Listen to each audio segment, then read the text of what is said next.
nice and early today at the canteen. Mr. Marco Silver says I've got to give you egg whites, boiled skinless chicken breast, pasta, oatmeal and beetroot juice. Dear, what's that you got there then? Oh, is that a fullback? Are you eating a fullback? Yes, I am Alexander Mitrović, and I eat Premier League fullbacks for breakfast. Quiet! You're supposed to be generational talent, but to me, you are too sweet.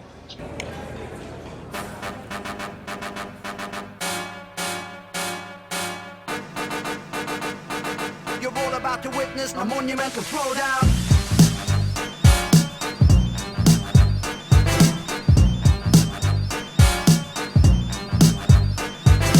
Good evening, everyone. Welcome to episode 74 of FPL Bros. I'm Kojo, and joining me tonight is Jamie. How are you doing? I'm doing all right. Yeah, wonderful. Okay, then. So, before we get started, I just wanted to say, please hit like, please hit subscribe.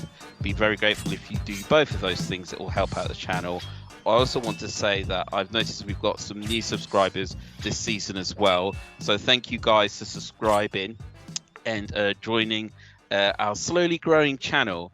But if the amount of subscribers we had matched the amount of people who liked every episode, we'd be much happier. So if you are subscribing and you're listening, just hit like. And even if you don't listen to this episode or you're about to stop or do something else, just hit like. Just do it.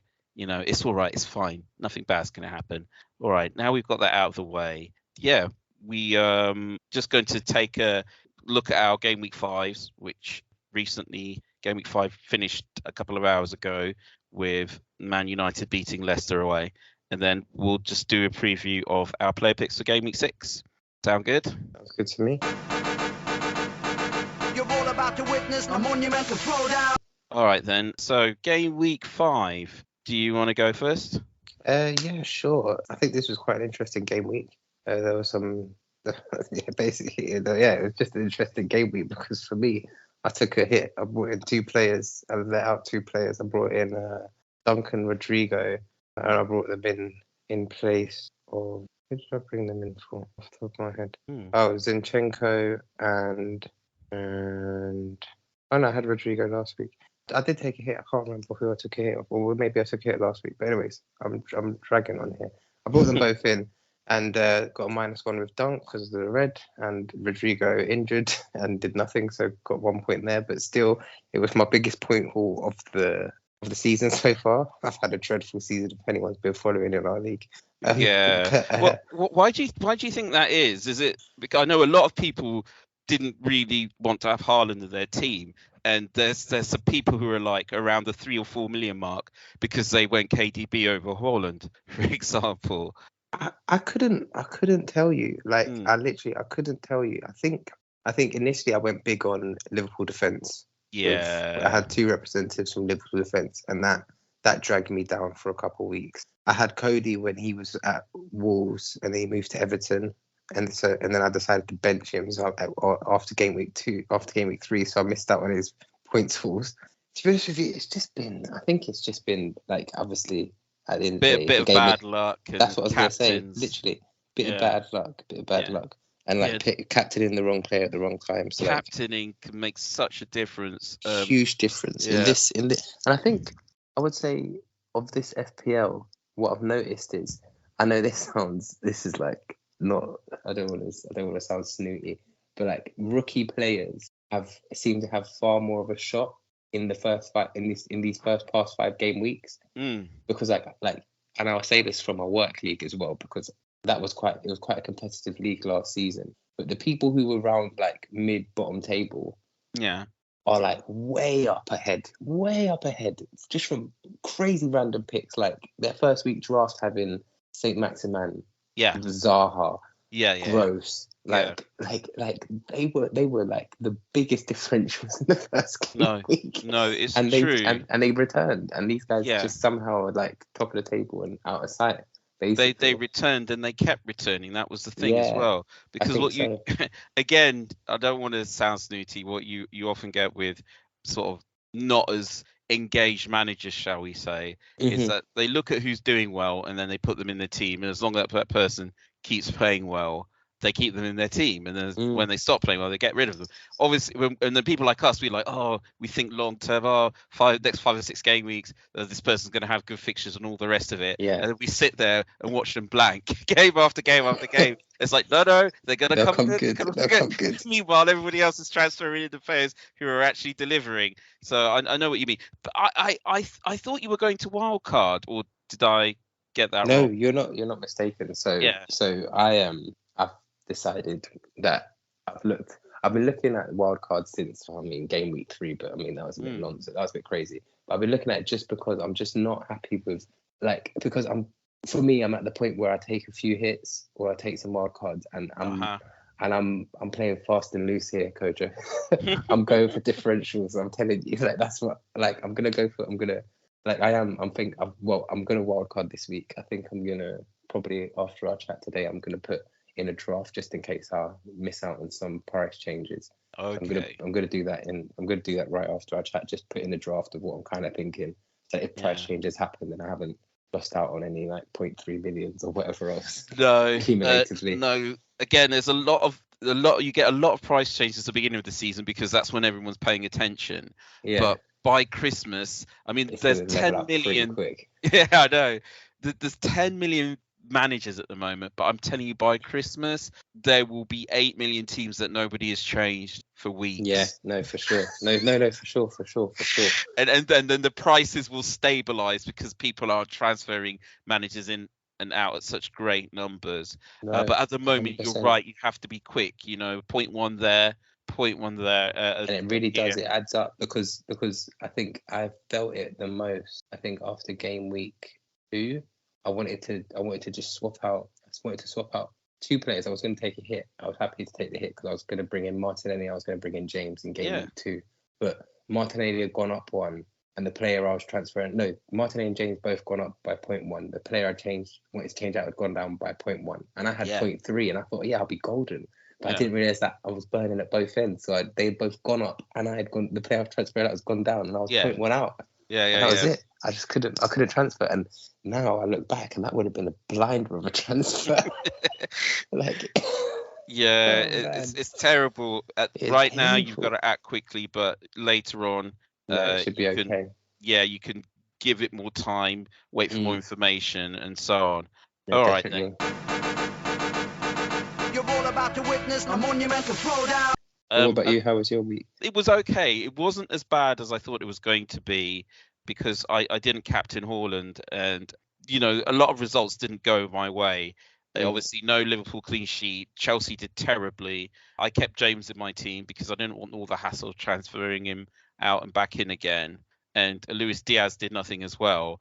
So I'm going to end the week on 81 points because I'm going to get Bailey's 2-pointer off the bench. Don't know what's going on at Aston Villa.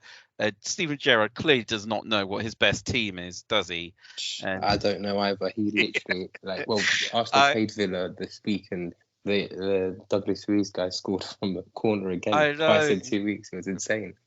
That is good. So that's got to be a goal with like an XG of 0.1 or something. I don't think it's got an XG. I don't think you can register an XG from there because how many times do people actually shoot from that corner? I know, that's preposterous. Yeah. My game week was actually saved by, get this, it was Ben White. Really? Because he came off before. Who were Arsenal playing? Villa. Yeah. He came off before Villa scored. Oh, so he got a clean sheet. Yeah, and he also banked 2 bonus. That's amazing. I know. What a result. Although I have to say, I might as well say now, Ben White does worry me because Arteta's been talking Tomiyasu up. And I just don't know. Some people are like, he might shift back into, the centre of the pitch. Saliba might get a rest. Saliba's not dropping out. Sleeper's We not might getting even go dropped. to defensive midfield, while Nenny and Party are out. But I'm like, I think I've got to pull the trigger there. So anyway, it's not bad. I've got a green arrow, or at least I will have by the looks of it. And I'm just doing better at this stage than I have done for the past 2 or 3 seasons. So I'm happy about that. That's all that's keeping me going. Okay then. You're all about to witness a monumental throwdown. So moving on, we've got Game Week 6 coming up. Saturday and Sunday games, nice and traditional. Who are your picks for the upcoming Game Week? I don't know. It's a tough one. I think it's quite it's an interesting game week. There's a lot of battles between sides that have been typically quite good so far. So I look at Brentford and Leeds, and that should be an interesting one. There's the Merseyside derby, which is just I don't know. Like that could be another 6-7. I don't know. Who knows? It could, but I like to think that when it comes to the Merseyside derby, you always get something from. You usually get something for your money from Everton. Plus, Liverpool, they're allergic to clean sheets at the moment. Yeah, no, trust me. I know. I know. Flipping heck, man. I don't know what's happening. It's like they're chucking them in. I honestly don't know what's going on down at Liverpool. That's fair. But let me get my player picks up. So I'm steering clear of some tense fixtures. I'm going to go for Sterling against West Ham. West Ham look weak.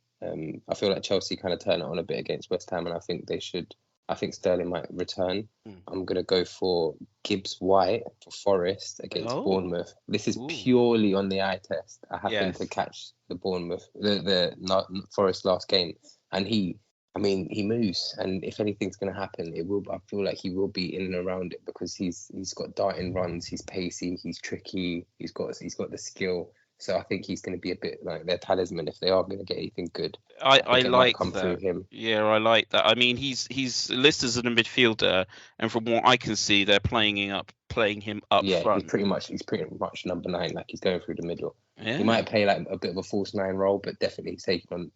They put the responsibility on his shoulders for you're going to get us some goals. Yeah. And, I mean, like they're both probably looking in and around like relegation, but at some point they've got to score. They've got to win against somebody, and they're probably going to win against one of each other. You know what I mean? So, no, I like that. He's yours for 5.5 million as well. Crazy. So I've got my eye on him. That is a crazy. Like if he just gets 6 points, that's 6 points that probably other people probably aren't getting. And for 5 million, it's nothing. It's going to happen for him, definitely. And then. I don't know because I look at the Brighton Leicester game and I think there should be something there, but I just don't know. I've got like an aversion to pick somebody from Brighton because I'm very much of the opinion that like what we're seeing right now with Gross, with De Silva, with like these kind of, and most of Brentford's midfield, they're all on like double figures at the moment, but most of Brentford's midfield, I just feel like it's just a purple patch. Yeah. I don't like I feel like the cream will rise to the top and soon everyone will have brought them in and they'll have like triple Brentford midfield or something and they'll be able to do nothing to shift them and they'll just be returning 2s and 1s. That is a good attitude to have, and a lot of the best managers at FPL avoid mid-table and lower-table teams like the plague, and they say the reason I get all the points is because you stick with the big players for the big teams. Yeah. And you captain them when they're playing smaller teams. It's not rocket science. Yeah. And see, this is the thing. They're not necessarily consistent. Exactly. Having said that, Leicester are looking woeful at the moment. They are looking. And they're looking Brighton, poor. apart from their last game, are looking well organised. I think it's probably the best way of describing them. Yeah, well drilled. So, I mean, is there anybody you'd want to go for in that game? I would probably go for, even though he ruined my week, I'll probably go for Dunk. I mean, I like Sanchez. I like Brighton's defence. Because they're so well drilled, they're quite a difficult team to break down. And Leicester don't look like they got anything in them to break down anybody. So I would put money on them having a clean sheet. But going forward, I just don't know who might score. That's the only issue. I mean, Derek's obviously a big fan of Maddison at the moment. So yeah, I mean, I saw Maddison tonight against United. If he were here, he'd probably say Maddison. But I'm not too disappointed that I didn't go along with that. At first I thought Maddison's killing me, but then Luis Diaz got 14 points against Bournemouth, and I thought, actually, I don't mind not having Maddison. The thing with Maddison is, like, if you look at his like he seems to do well over a season, but he blows hot and cold, and I just can't have that because it's the cold. I can't have that. Like I've already had done a bit of scouting for my wild card, and when I click on a player, I click on it and I want to see us if you say you've got 18 points, I don't want to see I don't want to see a 14 and then a bunch of 2s. I want to see a 6, an 8, a 6. No, do you know what I mean? Just facts. Again, and I love my little sayings and my little truisms, and my little mottos. But here's another one. With FPL, it's about picking predictable players. Exactly. We all know who's good. We all know who's bad. It's not really the trick. The trick is who's predictable. When is someone going to be bad? When is someone going to be good? You need to know when Maddison's going to be good.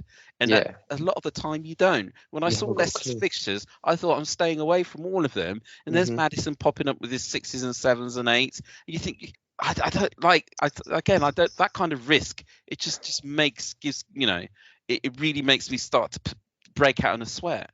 Yeah, no, I just I don't blame know you. when it's coming with him. I don't blame you, and I know this controversial as it sounds. I'm feeling that way about Salah. like I know there's some players that are just gold dust. And you can't rotate them out just because of the ownership. Yeah, but I've done 2 wildcard drafts. Yeah. And what the main difference is Salah isn't in one of them, and I've just been like, oh, man. Well, fair enough, because I just don't like. It's a lot of some money. people will say, does he really justify £13 million? And at the moment, he's not really justifying it. The problem is, over the course of the season, he probably will. Yeah. And again, sometimes it's about jumping on and off players. It's fine to jump off Salah if you can bring in other people who will score more points than him over a particular period. Yeah. But who's that going to be at the moment? It's a bit difficult to say. That's the issue. But again, there are some people who don't have Salah who've done really well, mainly because they don't captain him every time Haaland. This is true. So they've done really well out of it the past couple of game weeks. So that's the thing. So I'm not necessarily against taking Salah out of your team. It is a lot of money, but I think you've got to know when to bring him in. And you've got to be prepared to as well, because the thing about taking the most expensive player out of your team, the most expensive player in FPL out of your team, is that to try and bring him back in is going to cost you. Yes. It might. You 9 times out of 10 you're taking a hit unless you've really planned it well. Yeah. No, you've got to book in a transfer for that. Definitely, unless you're wild carding. Okay, those are some decent sounding picks for this week. You're all about to witness a monumental throwdown. What have you got? What have I got? Some complete unknowns and left field choices. So I'm going to start off with the most left field one, which is Souček. Okay. Yeah, West Ham. So he scored at the weekend. Yeah, it was a nice goal. Yeah, the reason why he's looking good, I think, is because he doesn't really get rotated in that West Ham team. And he's looking like he might be bringing back his we might be seeing the Souček of old when he smashed it a couple of seasons ago. West Ham definitely up their intensity in that game against Spurs. And I mean, Antonio was unplayable at times. He really should have had a goal, or at least 2 of them. I think West Ham are back. They just, look a bit, I don't know, they just took them a while to get going. But I think the fact they did well in their Europa qualifiers means they're going to carry that form into the league. So Souček is a sort of an interesting one. And he is available for, let me have a look, 5.4 million. Okay. So, it's still it's the same as Gibbs White. Gibbs White was got 5.5. Yeah, exactly. Interesting. Obviously, the only problem is he's going to play Chelsea this weekend, but Chelsea, I think, I've got a soft centre. So even though West Ham might lose that game, he might get something out of that as well. That's my get out clause. All right, the next one, I'm thinking along the same lines as you, is Nico Williams. Right, yeah. Of Forest. You're right, Forest do play well. They haven't had much to show for it, but they are going to cause some teams problems this season. He's playing as a wing back. He creates a hell of a lot of chances. He's one of the most creative defenders in the game. Again, he's not had anything to show for it, but he's still worth a look. Who've Forest got? Who've Forest got? They have Bournemouth. Oh, Bournemouth next, and then yes. after that they got Leeds, Fulham. So it's he could have him in for a little while. Yeah, exactly. I mean, a lot of people started with him. I was one of them who dropped him to get in a more expensive defender. But yeah, it's worth, thinking about getting him back in because he's very, very creative. He's only 4.1 million. And yeah, I think he's a good shout for Gameweek 6. My last one is probably a bit more obvious. Anthony Gordon. He looks like he's going to stay at Everton. I don't want to say too much because we've got 12 minutes until the transfer window closes. Anything could happen. I'll be very shocked if he goes anywhere. They've been spending more. I think the problem with Anthony Gordon is that if he does stay, once Calvert-Lewin is fit again, he's not going to be quite as exciting because he'll be playing off the wing. But at the moment, he is their centre forward, and he's starting to show why Chelsea wanted him in the last couple of games. He's actually up there for goal threats and goal attempts with midfielders because he's being played out of position, essentially. So a lot of people are on him already, and I am someone who's got my eye on him as well. I don't know what Everton's run of fixtures is going to be, but I think he might get something against Liverpool because, as we've already said, Liverpool are just so leaky at the moment. Everton have their next 3 is Liverpool home, Arsenal away, West Ham home. Yeah. So at least against Liverpool, he might get something. And again, he's just there to save you a bit of money, really, more than anything else, because a lot of us are spending big elsewhere in our teams. So if you can free up a bit of cash somewhere, he's a forward that you can play for a change. No, sorry, he's a midfielder. Apologies, but again, 5.5. It's his bargain basement tonight. Yeah, 5.5. 5.5 we're talking about. You're all about to witness a monumental throwdown. And even though I know he's a cover star, I'm not going to say Mitrović just yet. Again, he's a good shout for a forward. I was convinced that he was going to be like the Mitrović we saw 2 seasons ago and 4 seasons ago, in that he starts well and then he just tails off. But something tells people are saying, no, he's different. And the way he eats up defenders at the moment, it does look different, right? It's scary. Like what he did to Trent Alexander-Arnold, that should be illegal. Basically. I would say if Trent as a defender, I mean, you might as well I don't know. Put your daughter in there. Let's not even talk about Trent as a defender, but let's talk about the actual person who actually defends football.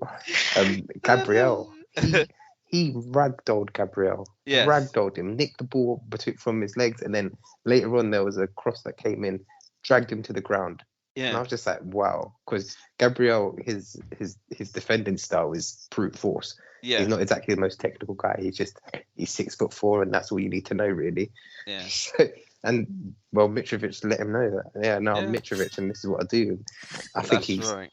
And I think the thing about him is he's a bit of a wild card because when Fulham get the ball, they send it in long, and if you're just caught underneath his elbow, that's it. He'll get the header. Yeah. No, they know what they're doing. They're playing to his strength. The only problem is he's got Spurs and Chelsea next, and I don't see him getting anything out of Spurs, frankly. I fancy him at Chelsea. I fancy him at Chelsea. Yeah, I mean, you could bring him in for Chelsea, but this game week it's Spurs first of all. So I would be hesitant. But that's about it. That's about it for the picks. Although I've got one more. Go on. It's just that this may be not for this game week, but it's definitely an honourable mention. That Isak guy for Newcastle, he looked like the business against Liverpool. No. He had them on the ropes. Yeah. And very Newcastle unlucky to get that goal. Someone. Yeah, that second goal. And both finishes were magnificent. Clean, very clean. To come in for your first game in England, playing for Newcastle away at Anfield, and put a performance like that. Yeah, I fancy him for the rest of the season. I really, really do. He's definitely a looker there. And if Newcastle got any sense, then he'll just start up front, and they can have Wilson on the bench, and they can shift Chris Wood on. Because their next Newcastle's run is very favourable as well. I mean, apart from Palace, because Palace home is going to be a tough one, I think, just because he's got Palace, Vieira's got them drilled to the T, so I don't know how he'll do. But after that, they've got West Ham, Bournemouth, Fulham, Brentford. No, it looks okay. And I think he can do damage. The only problem is a lot of us have. I think he's 7 million. And Yeah, again, a he's lot of just people at are going that to have weird to point. shift some funds around to bring him in. Plus, he apparently had a bit of a problem towards the end of that Liverpool game as well. So we're going to have to wait and see how fit he's going to be. But I mean, if he doesn't play or he only gets like a sub appearance this weekend, he's definitely back for the rest. And yeah, I mean, he looks like he's going to be a starter at Newcastle. And when St. Maximin is back, then they're going to make it lethal. It is. You're all about to witness a monumental throwdown. Okay, then I'm going to end it there. Mm-hmm. Thank you very much for taking the time. I appreciate it. As always, I know it's not easy, so I'm very grateful. Hit like, hit subscribe, because we know we've got we've got more subscribers. So if you'll just hit like, it's going to do wonders for us. So that would be much appreciated. So, yep. That's the end of the episode, and all that's left for me down is to say green arrows all around, and see you in the next one. Yeah, see you later, guys. Okay, bye-bye.